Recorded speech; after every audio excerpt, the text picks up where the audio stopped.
You're listening to Kizuki, the podcast. I'm Mae Yoshikawa, and I define the Japanese concept of Kizuki as the following.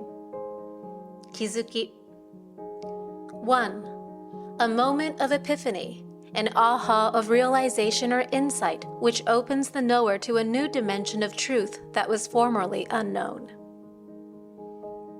2. Steps in an incremental growth of awareness, resulting in a movement from ignorance to greater awareness of the bigger picture.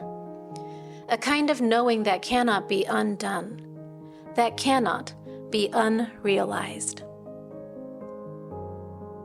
As a longtime yoga and meditation practitioner, a world traveler, and curious self-explorer, I'm obsessed with Kizukis.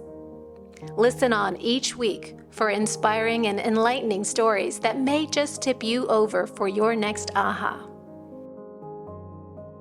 On this week's episode, the great, the radical, and the subtle.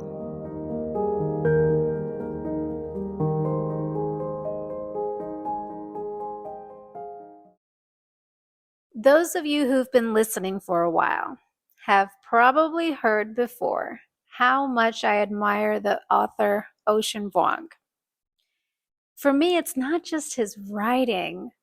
As with any great writer, it's his perspective that cuts through all the murkiness of this loud, messy world. A short while ago, I heard Ocean speak in a short reel, a clip from an interview. His point was simple. Language shapes mindset. It shapes cultural norms. It even shapes what we believe is possible. And maybe it's time for an update. He talked about the way our world uses language around success. How phrases like, "You're killing it," or "That's bomb," are deeply rooted in violence, in a kind of hyper-masculine energy. That perspective really hit me. As a total word nerd, I couldn't agree more. The language we use not only shapes how we interpret the world, but how we see ourselves and express ourselves through it. So when something like that violent has become the norm, yeah, it's worth questioning. So in Sanskrit, in the ancient Indian texts, there's a phrase, nama rupa, literally names and forms. Names and forms were seen as the building blocks of consciousness. Once we give something form and then name it, it exists clearly in our minds. We can focus upon it. And it's the name, the word, that helps us to focus our attention on it, hence its significance. I've got to say, this is most definitely one of the reasons why I feel so strongly about bringing this word, Kizuki, into the global conversation. Kizuki is subtle, it's quiet, but it's so powerful. It highlights that moment of awakened realization, that shift in clarity that can change everything. And I just feel like the world can use more words like that to help us to notice the immaterial, quiet, but transformative truths in our lives. Alongside this word nerdiness of mine, I want to share with you today, there's something else I've noticed in American English.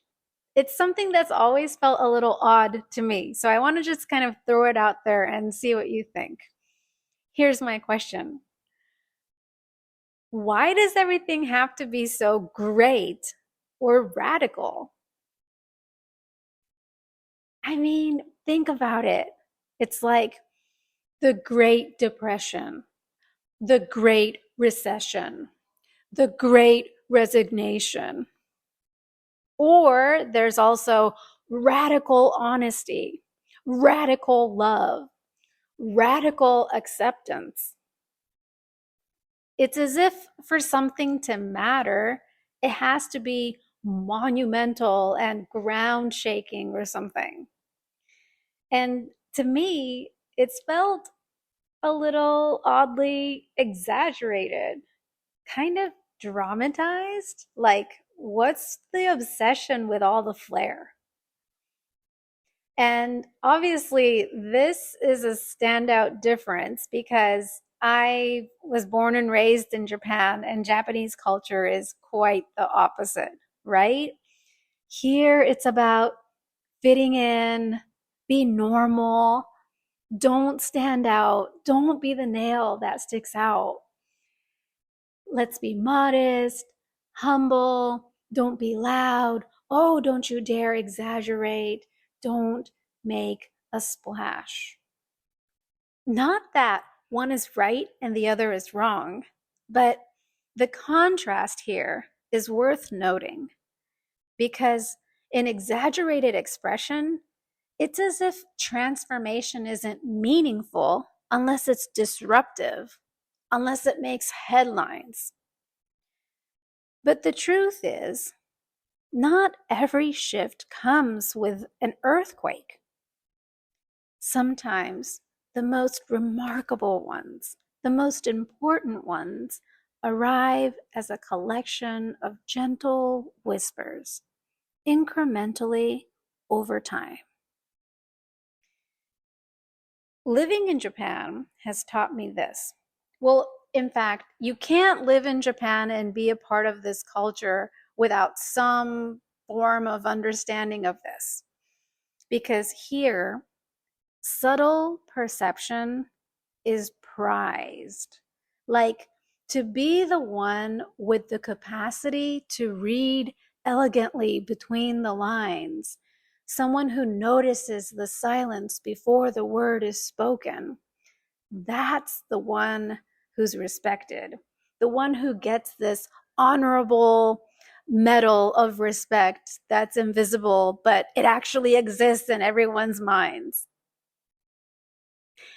Even in something as simple as dining in a nice restaurant, the servers here have it down to an art. Oh my God. They're hyper present when needed, and they somehow vanish when we don't need them. Their attentiveness is delivered so seamlessly, so quietly, it can almost feel like magic. And oh my gosh, like we don't even tip here. So that's the norm for us. There's like no extra charge for any of that. All of that is provided without making a splash, provided without asking for anything in return. Nothing was declared, no trumpets, nothing radical, but the presence was undeniable. So here's the question. What happens when everything has to be great or radical to grab your attention? Does it inspire us? Maybe sometimes. Or does it totally overwhelm us? Yeah, maybe sometimes. Does it blind us to the subtle, gentle, but seismic shifts happening within? What do we lose when we're trained to only listen for the loud? And on the flip side, what happens when we never speak our greatness out loud? Because that's definitely the shadow side of the beauty of the subtleties of Japanese culture, right? You can have brilliance, mastery, and depth, but people can go decades, ages, lifetimes without ever naming it or sharing it, meaning a lot of times they're not even seen. But on the global stage, it has to matter. Your voice has to matter. So maybe the invitation today is this. Why don't we take a moment to re-examine the words we use or the words that we're surrounded by, the ones that we absorb? Are they shaping your truth or distorting it? What language, what vocabulary in your world no longer feels right for you? Maybe it doesn't feel aligned to who you want to become. Do you have ideas for what new words might be something you would want to call in or to use to point your attention in a certain direction so it opens a door of possibility for you? Because in the end, words are not just labels. They carry an alive vibration. They don't just describe reality, they create it.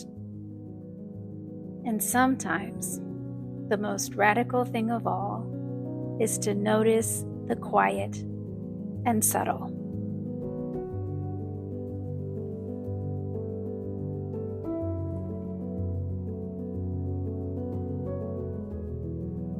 Thank you for listening. Learn more about me and my Kizuki Journaling Mae Y method at my website, kizukijournaling.com. That's KIZUKIJOURNALING.com. Or find me on Instagram at MAEYOSHIKAWA.